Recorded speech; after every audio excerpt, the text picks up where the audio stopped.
बाढ़ की खबरें आप देख रहे हैं और आइए सबसे पहले आपको बताते हैं मौसम का हाल प्रदेश से। उत्तराखंड में मानसून जमकर बरस रहा है। वहीं कुमाऊं में आज भारी से भारी बारिश के लिए अलर्ट जारी किया गया है। बागेश्वर, चंपावत, नैनीताल के लिए ये अलर्ट जारी किया गया है। वहीं दूसरे जिलों के लिए रेड अलर्ट जारी हुआ है।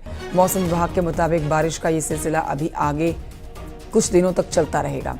4 जुलाई तक पूरे राज्य में ऐसे ही बारिश होगी। सभी एजेंसियों को सतर्क किया गया है, चौकन्ना रखा गया है, अलर्ट पर रखा गया है।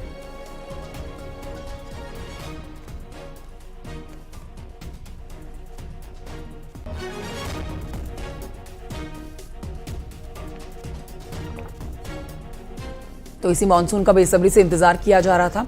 खासतौर पर बताएंगे कुमाऊं में भारी बारिश का अलर्ट जारी कर दिया गया है। कई जिलों के लिए भारी बारिश का रेड अलर्ट जारी कर दिया गया है। इस समय लगातार बारिश हो रही है पूरे प्रदेश में, आप कह सकते हैं, और ये बारिश 4 जुलाई तक यूं ही जारी रहने वाली है। यानी आप कह सकते हैं कि आज और कल दोनों ही दिन भारी बारिश पूरे उत्तराखंड में देखी जाएगी। ऐसे में सरकार ने भी कुछ गाइडलाइन जारी की है कि जब तक बहुत ज़रूरी बाहर निकलने का काम ना हो तब तक ना निकला जाए, सावधानी बरतें तेज बारिश में।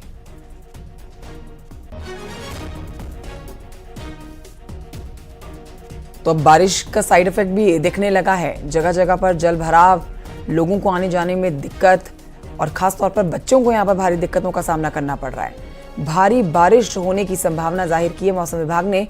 अगले कुछ और घंटों में कई जिलों में जमकर बरस रहा है मानसून। उत्तराखंड में मानसून की इस दस्तक के साथ ही जहां मौसम बेहतर हो गया है, गर्मी, चिपचिपाहट गर्मी से लोगों को राहत मिली है, लेकिन दूसरी तरफ लोगों की परेशानियां भी बढ़ जाती है। जनजीवन अस्त व्यस्त हो जाता है, लोगों की परेशानियां कई कामों में बढ़ जाती है।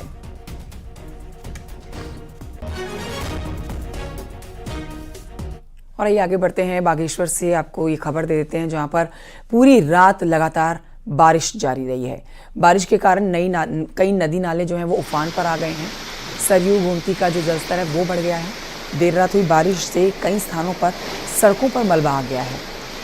कई ग्रामीण क्षेत्रों में घरों में मलबा घुसने और रास्ते टूटने की सूचना भी मिली है।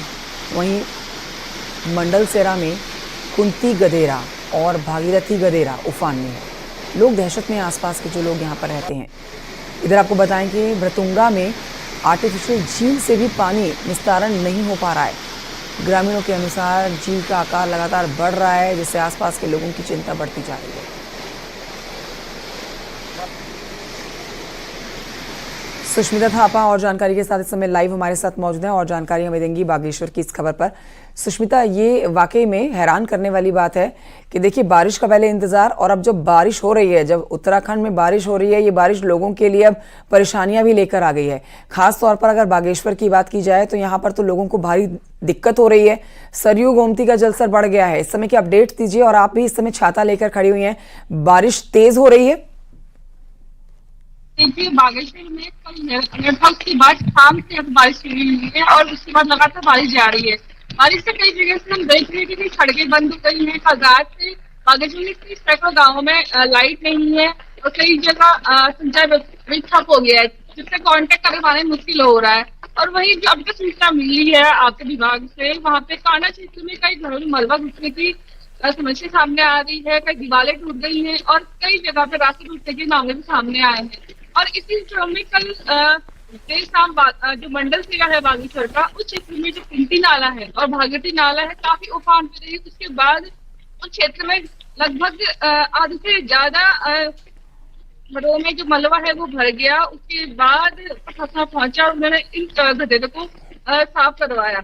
उसके बाद हम देखेंगे कि लगातार बारिश जारी है। आप देख सकते हैं कि सामने भी बड़ी घटना हो रही है और लगातार बारिश इस गति से लगातार आ रही है और सड़कें भी काफी बंद है। ठीक है, मौसम देखिए खराब है, बारिश हो रही है, इसलिए सुष्मिता आपकी आवाज भी हम तक ठीक से नहीं पहुंच पा रही है, लेकिन समझ आ सकता है और इन तस्वीरों से भी समझा जा सकता है। आप भी बता रही हैं कि देखिए जिस तरह से लगातार बारिश हो रही है और अगले और 2 दिन ये बारिश ऐसे ही जारी रहेगी तो लोगों की परेशानियां, समस्याएं और बढ़ेंगी। मौसम अच्छा हो गया है, गर्मी से राहत मिली है, लेकिन और कई ऐसी समस्याएं हैं जो ये बरसता हुआ मानसून लोगों के लिए लेकर आया है। शुक्रिया आपका सुष्मिता। आगे बढ़ते हैं, मसूरी से खबर है जहां पर लगातार हो रही बारिश के चलते सोमवार को क्लिफ कॉटेज स्टेट के पास भारी मानसून होने से एक मकान खतरे की जद में आ गया है। ये देखिए तस्वीरें आप देख रहे हैं। इस बीच प्रशासन ने परिवार को सुरक्षित स्थान पर शिफ्ट कर दिया है। भवन स्वामी के अनुसार देर रात को बारिश के चलते उनके मकान के निचले हिस्से का पुश्ता गिर गया।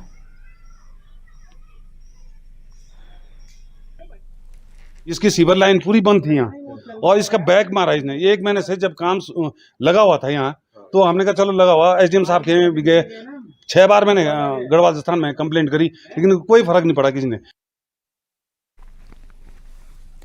पौड़ी में नेशनल हाईवे 534 पर भूस्खलन के बाद एक बार फिर से कोटद्वार का पौड़ी से संपर्क कट गया है। दुगड्डा से कोटद्वार के बीच में 5वें मील के पास भारी भूस्खलन हुआ है, जिससे सड़क बंद हो गई है। वहीं इसके चलते परेशानियां का भी लोगों को सामना करना पड़ रहा है। लैंसडाउन, पोखरा समेत पौड़ी में आने वाले यात्री पिछले कई घंटों से सड़क पर ही फंसे हुए हैं। रास्ता पूरी तरह से चौक है। हालात ये हैं कि दोनों ओर कई किलोमीटर का लंबा जाम लग चुका है। कितने घंटे से आप यहाँ पे इंतजार कर रहे हैं? 3 घंटे से।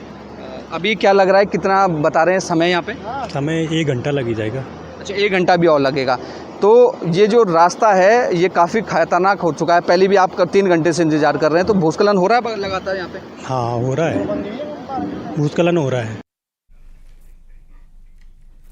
तो पूरे उत्तराखंड में मानसून सक्रिय हो चुका है। बारिश का रेड अलर्ट जारी कर दिया गया है। ऐसे में किसी भी आपदा से निपटने के लिए विभाग को तैयार कर दिया गया है और विभाग भी दावे कर रहा है, लेकिन कुछ चुनौतियां ऐसी हैं जिनका फिलहाल कोई इलाज नहीं है। रिपोर्ट देखिए।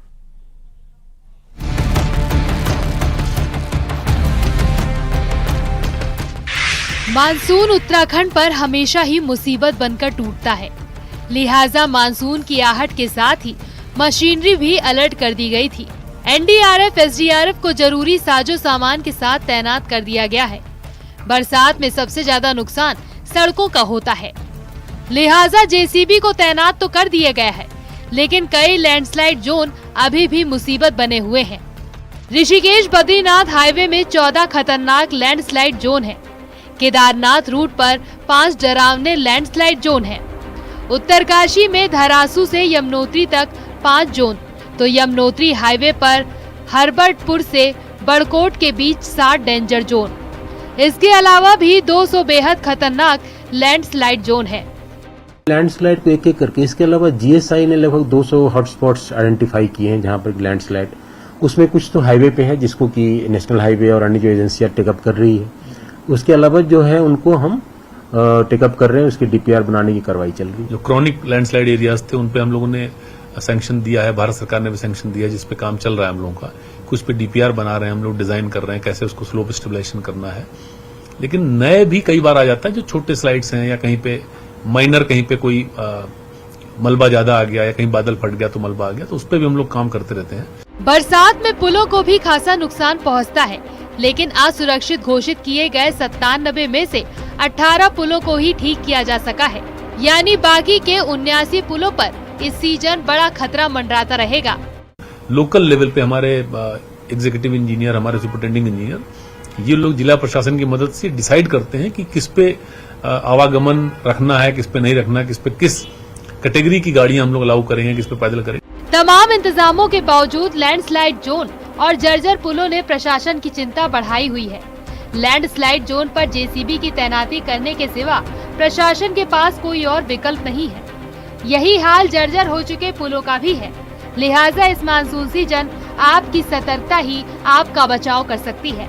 देहरादून से न्यूज़ 18। शुरुआती बारिश ने एक तरफ जहां हल्द्वानी वालों को भीषण गर्मी से राहत दे दी है, तो वहीं दूसरी तरफ सड़कों पर बहता ये बरसाती पानी लोगों के लिए चुनौती बन गया है, क्योंकि बरसाती पानी सड़कों पर सैलाब की तरह बह रहा है और कई जगह जल भराव की स्थिति बन चुकी है। हालात ऐसे हैं कि कई जगह लोग डर रहे हैं घरों से बाहर निकलने में। हालांकि नगर निगम के अधिकारियों का दावा है कि बंद नालों और नदियों को खोलने का काम अभी भी जारी है। नाले और नालियों को खोलने का काम अभी भी जारी है। शहर में जल भराव नहीं होने दिया जाएगा।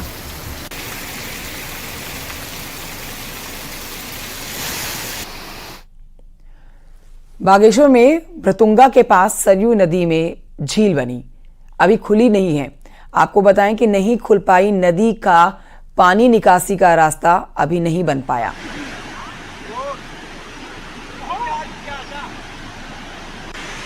सरयू नदी में झील बनने से करीब 1 करोड़ की लागत से बनाया गया घाट पूरी तरह से ध्वस्त हो गया है।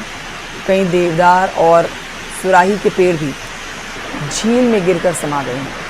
हालांकि प्रशासन की तरफ से पोकलैंड मशीन को यहां पहुंचाया गया है, लेकिन तेज बारिश और लगातार गिरते पत्थरों के बीच में झील में रास्ता बनाने का काम शुरू ही नहीं हो पाया है। ग्रामीणों का कहना है कि झील में पानी की मात्रा लगातार बढ़ रही है और झील की लंबाई भी करीब 500 मीटर हो गई है। बारिश के बाद इलाके में लोग दहशत में हैं, क्योंकि झील एक साथ टूटी तो निचले इलाकों में तबाही आ सकती है।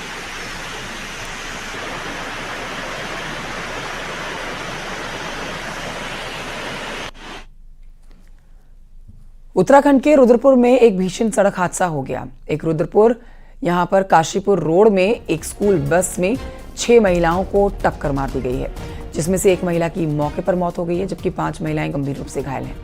बताया जा रहा है कि महिलाएं पास की फैक्ट्री में काम करके अपने घर लौट रही थी, तभी एक अनियंत्रित स्कूल बस ने उन्हें टक्कर मार दी। जिस स्कूल बस ने टक्कर मारी है उसका ड्राइवर पुलिस को बेहोश हालत में मिला है। ऐसे में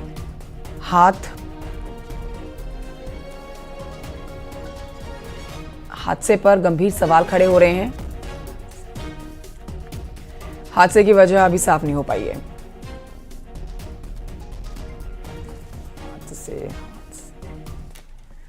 उधर उधम सिंह नगर से खबर है, जहां पर विजिलेंस की टीम ने बड़ी कार्रवाई की है। यहां के जिला आबकारी अधिकारी अशोक कुमार मिश्रा को विजिलेंस टीम ने 70,000 रुपए की रिश्वत लेते रंगे हाथों धर दबोचा है।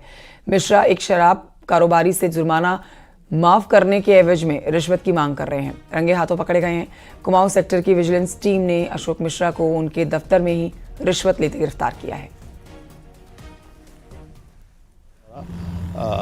मांग की जा रही है रिश्वत की और वो नहीं देना चाहते हैं, तो आज हमारी टीम द्वारा 70,000 रुपये रिश्वत लेते हुए हल्द्वानी सेक्टर की टीम द्वारा गिरफ्तार किया गया है।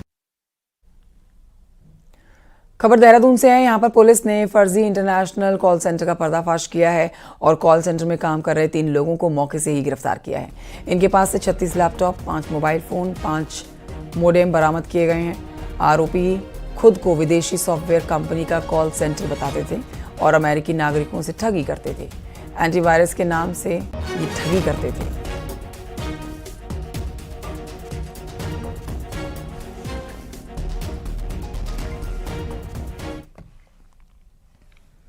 मुख्यमंत्री पुष्कर सिंह धामी ने ऊर्जा विभाग को निर्देश दिया है कि मानसून को ध्यान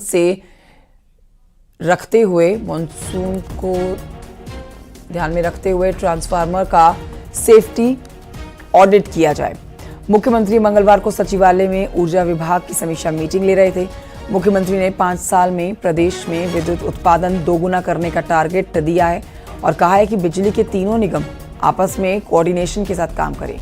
मुख्यमंत्री ने लाइन लॉस को कम करने के लिए भी प्रभावी योजना बनाने और बिजली की लाइन को अंडरग्राउंड करने की योजनाओं में तेजी लाने के निर्देश दिए हैं।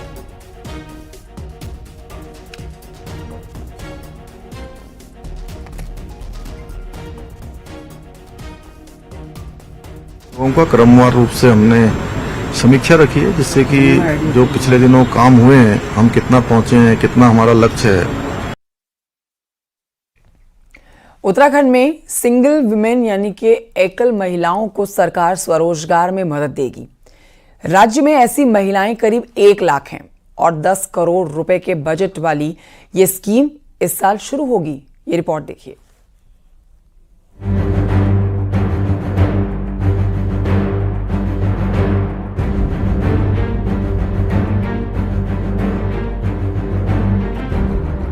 उत्तराखंड में करीब 1 लाख महिलाएं ऐसी हैं जो सिंगल वुमेन हैं, यानी वो महिलाएं जो किसी न किसी वजह से अकेले रहने को मजबूर हैं।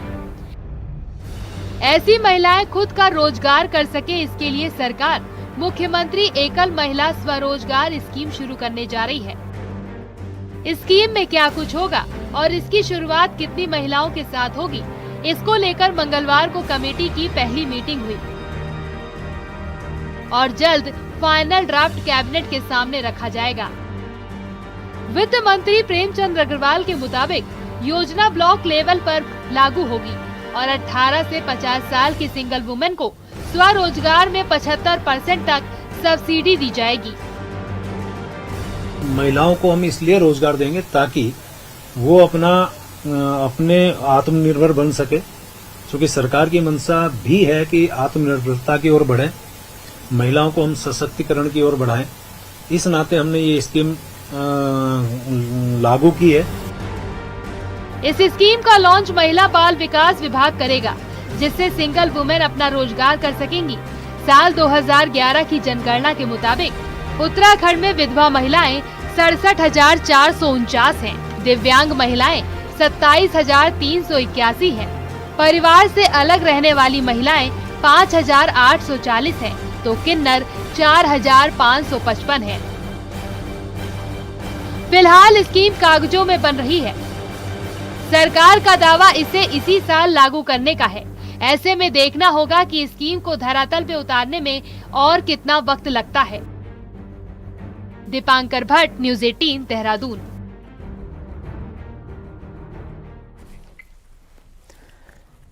उत्तराखंड पावर कॉर्पोरेशन पर 12 महीने में 14 बिल वसूलने के आरोप लगे थे, जिसके बाद अब यूपीसीएल ने इस पर सफाई दी है। विभाग का कहना है कि बिल में किसी भी तरह की कोई दिक्कत नहीं है और फिक्स चार्ज महीने के हिसाब से नहीं, बल्कि जितने दिन का बिल होता है उस हिसाब से लिया जाता है। फिक्स चार्ज को अगले साल के बिल में भी एडजस्ट किया जाता है। साथ ही यूपीसीएल का कहना है कि जिस भी उपभोक्ता को बिल में दिक्कत लगती है तो वो अपनी शिकायत दर्ज करा सकता है। हालांकि यूपीसीएल अभी भी पूरी तरह से इस मामले को साफ नहीं कर पाया है। लोड के हिसाब से हम लेते हैं, जिसका 1 किलोवाट लोड है, 2 किलोवाट है, 3 किलोवाट जो भी है, अकॉर्डिंगली हम लेते हैं।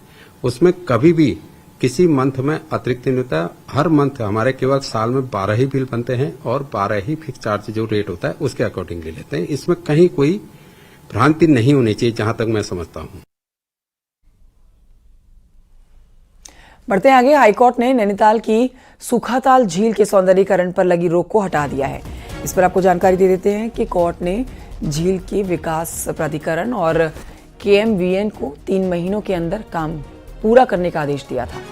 22 नवंबर 2022 को हाईकोर्ट ने कृत्रिम झील के निर्माण पर रोक लगा दी थी।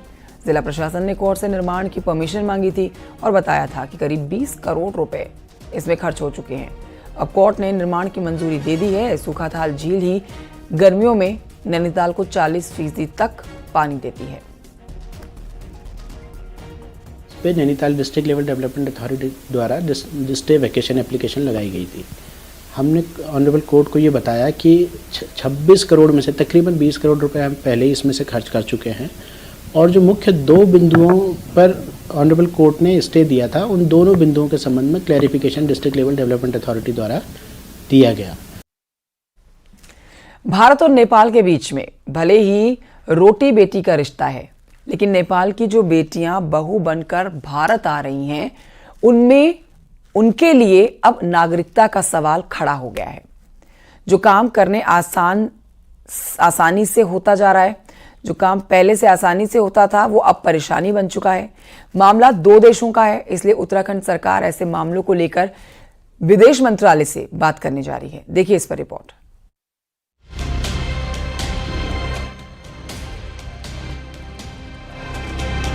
पिथौरागढ़ चंपावत के कई गांवों की रिश्तेदारी नेपाल में भी है।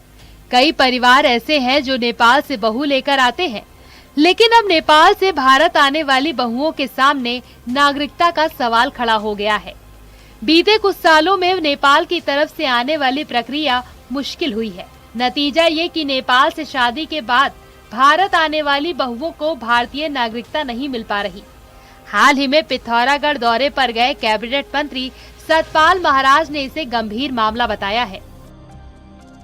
नेपाली मूल की लड़कियां जिनकी शादी पिथौरागढ़ में हो रही है और हुई है, उनका परिवार रजिस्टर में नाम दर्ज नहीं हो पा रहा है, तो जिसके कारण राशन कार्ड तथा आधार कार्ड नहीं बन पा रहे हैं। तो मैंने माननीय मुख्यमंत्री जी को अवगत कराया है और इसको हम हाई लेवल पर ले जाएंगे, इसका निराकरण कराएंगे ताकि वो जो हमारी बहुएं हैं उनका राशन कार्ड और आधार कार्ड बन सके। पहले की प्रक्रिया बड़ी सामान्य प्रक्रिया थी। भारत नेपाल के बीच कहने को रोटी बेटी का रिश्ता है, लेकिन बीते कुछ सालों में हालात बदले हैं। मामला दो देशों के बीच का है, इसीलिए मामले का हल हाई लेवल से ही निकलेगा। कैबिनेट मंत्री सतपाल महाराज के मुताबिक जल्द मुख्यमंत्री इस मुद्दे पर बात करेंगे और फिर विदेश मंत्री से भी बात की जाएगी। वहीं लोकल लोग भी मानते हैं कि नेपाल के रवैये से दोनों तरफ परेशानी हुई है। काफी महिलाएं हैं, मेरे पास काफी एप्लीकेशंस आई हैं, इसीलिए मैंने टेकअप किया है। माननीय मुख्यमंत्री जी ने भी कहा है कि वो भी मीटिंग के अंदर इसको टेकअप करने जा रहे हैं और अगर होगा तो विदेश मंत्री से भी इसमें हम बातचीत करेंगे और इसको हल करेंगे। जो नागरिकता को लेकर सरकारों ने दोनों देशों की सरकारों ने जो अपने नियमों में बदलाव किया है, सख्ती दिखाई है, उसका असर आम लोगों में बहुत हो रहा है। जो सदियों से दोनों देशों के बीच, खास करके जो बॉर्डर इलाके के रहने वाले लोग हैं बॉर्डर इलाकों में, उनके बीच में रोटी बेटी का संबंध रहा है। साफ है, मामला दो देशों के बीच रिश्तों और नागरिकता से जुड़ा है। ऐसे में बिना किसी सरकारी दखल के दोनों देशों से जुड़े इस मसले का हल निकल पाएगा, ऐसा नहीं लगता। पिथौरागढ़ से विजयवर्धन उप्रेती के साथ दीपांकर भट्ट, न्यूज़ 18 देहरादून।